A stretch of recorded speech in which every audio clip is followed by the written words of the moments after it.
Antara kisah-kisah doa yang menakjubkan yang saya pernah dengar, tentu masing-masing kita, saya bilang masing-masing kita, bapak punya, ibu punya kisah-kisah doa sendiri, tapi mungkin tidak perlu kita ceritakan, rahasia kita pribadi ya intinya. Tapi di antara yang saya pernah dengar, di antara kisah yang menakjubkan, kisah yang pernah disampaikan oleh Syekh Abdul Razak ya, hafizahullah ta'ala, yang mungkin saya tidak meriwayatkan secara detail 100%, tapi seputar ini kisahnya. Jadi Syekh cerita, hafizahullah ta'ala, ada seorang suatu hari Syekh, kemudian dia sedang mengisi pengajian atau di askar, di tempat polisi atau tempat askar. Ada yang berkata kepada Syekh tersebut, "Syekh, ini si fulan udah puluhan tahun kerja di Masjidil Haram, petugas penjaga Hajar Aswad yang bergantungan." Maka dipanggil orang tersebut, "Benar kau kerja di situ?" "Ya." "Sudah berapa tahun?" Dia bilang, "Saya sekian 10 tahun. Sudah puluhan tahun saya kerja di situ, bertugas menjaga Hajar Aswad kalau ada yang ini, atau mengatur kalau ada yang tabrak-tabrakan." Intinya dia gantungan situ, dia bertugas. Maka Syekh bertanya pada orang ini, "Apa fenomena atau kejadian yang paling menakjubkan yang pernah kau dapati selama kau bertugas menjadi petugas di Hajar Aswad?" Kalau kita tahu di Ka'bah tempat orang berdoa. Banyak kalau kita mencerita tentang dikabulkan doa di Ka'bah, banyak ya. Banyak sekali. Banyak teman-teman cerita macam-macam banyak. Tapi ini cerita yang paling menakjubkan, saya juga dengar menakjubkan. Jadi maka orang ini, polisi ini berkata, yang paling menakjubkan saya pernah alami, suatu hari saya baru bertugas saya ditugaskan untuk beberapa bulan kemudian atau beberapa waktu selang kemudian saya bertugas sambil saya di situ mendengar kejadian-kejadian, melihat kejadian-kejadian. Tiba-tiba saya melihat ada seorang, mungkin dari Maghribil Arabi, mungkin entah dari Libya, entah dari Aljazair atau dari Maroko ya. Maka ada seorang berdoa ketika itu di Ka'bah sambil nangis. Dia berkata, "Ya Rabb," yang maknanya, "Ya Rabbku, ya Tuhanku, aku di sini memohon kepadamu. Orang-orang semua engkau kasih anak. Aku tidak punya anak ya Allah. Ya Rabbku, aku sudah nikah sekian tahun, aku tidak punya anak ya Allah.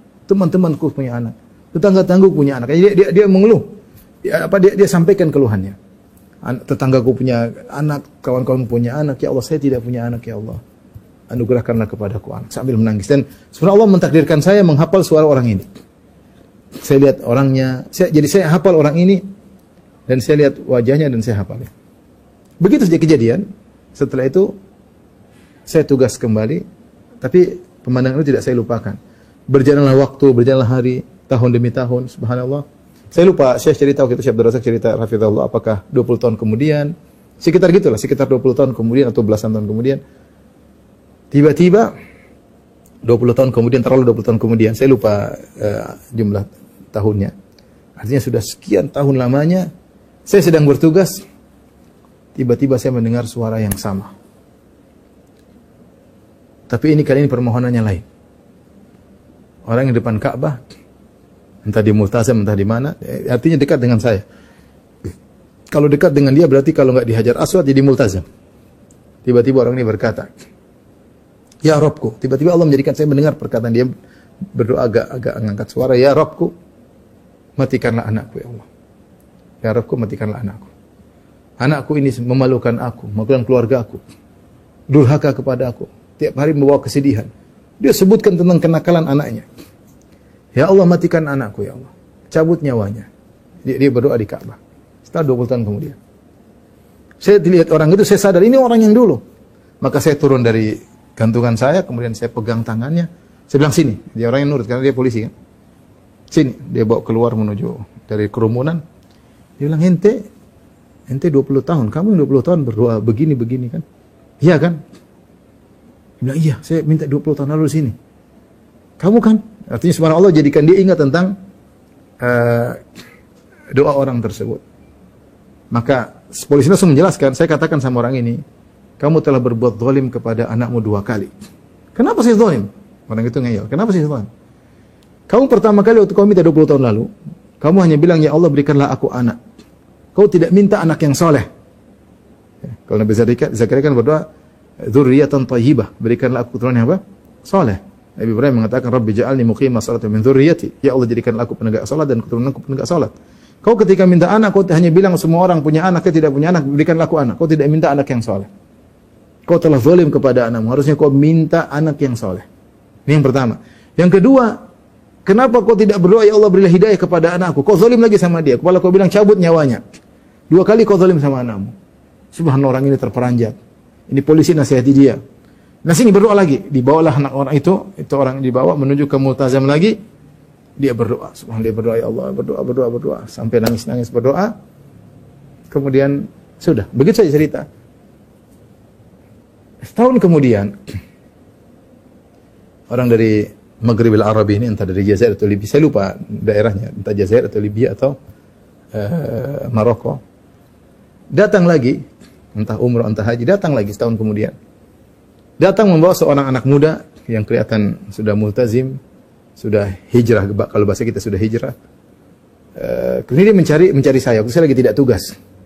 Maka dia cari ke tempat polisi, saya ingin tahu si Fulan bin Fulan, saya ingin ketemu dia. Oh, tukang murid, saya kenal dia kenal saya. Akhirnya ketemu, yang menakjubkan di sini. Ketemulah orang tua ini dengan anak muda tadi. Dia sampai kepada polisi, dia bilang, Pak polisi, inilah anak yang saya doakan. Subhanallah, anak jadi penurut, jadi baik. Maka polisi ini bertanya. Dia tanya sama anaknya. Dia tanya, maaf, kamu gimana ceritanya dapat hidayah? Maka anak itu cerita. Bilang suatu hari, dia sebutkan entah asar atau maghrib, saya lupa ya, Syekh itu cerita. Entah dia mendengar dikumandangkan azan. Tiba-tiba dia tadinya malas, tiba-tiba dia berubah. Tiba-tiba dia pengen ke masjid. Kalau tidak salah asar, kalau salah. Artinya salah satu sholat. Tiba-tiba saya tidak tahu apa yang menyebabkan tiba-tiba saya ingin ke masjid. Jam berapa itu? Jam sekian-sekian, subhanallah. Ketika dikonversikan dengan waktu Saudi, waktu Mekah, itulah saat sang ayah sedang berdoa. Allahu Akbar. Ketika sang ayah sedang berdoa, di situ ketika dia menangis minta kepada Allah agar beri hidayah kepada anaknya, Allah langsung kirim hidayah kepada anaknya. Saat yang sama. Ini cerita subhanallah menakjubkan ya bagi saya. Jadi ini dalil bahwasanya atau bukti bahwasanya Allah Maha mendengar, Allah Maha kuasa. Intinya jangan putus asa.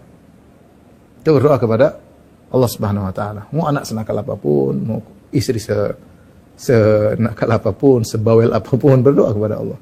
Kapan Allah tahu itu maslahat, maka Allah akan kabulkan dalam sekejap. Hanya kun fayakun ya.